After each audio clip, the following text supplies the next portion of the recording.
pinagandaan dahil meron pong every Saturday mass at may mga assign na mga puso na ng mga mag-resign at saka yung organization na na-assign sa commentator and choir. So, tuloy-tuloy po tayo magdasal para maging lahat yung gawain ng KNK ay maging matiwasay.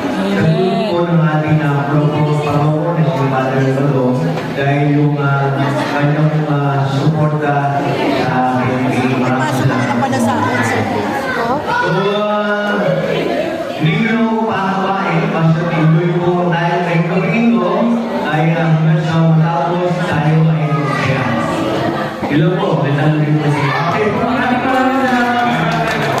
Para sa inyo po lahat, magandang gabi po. Nagsimula po ang ating pagpaplano ng KNK 104 noong January 10 to 11, 2026 sa St. Paul Center for Renewal sa Alfonso Cagayan. At mula roon, nagsimula po ang lahat ng pagpaplano ng mga programa at ng mga activities para po sa ating pagdiriwang ng Kapal ng Cruz.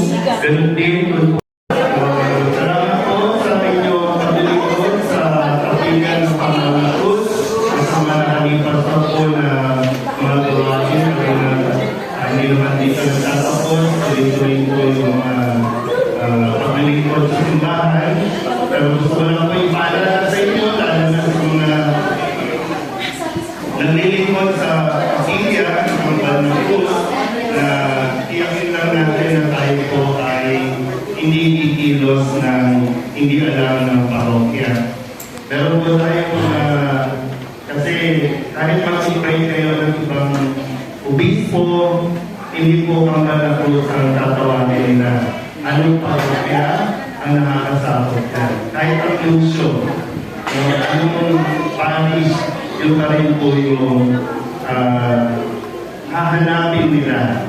Kaya kayo po na makakatuon sa simbahan, dyan po sa area ng Lahabato, kailangan yung bantayan din, baka meron nagmimisa sa paligid na hindi natin alam, dahil kung ano man, St. Joseph pa rin po ang tatawagan ng pansin o atensyon.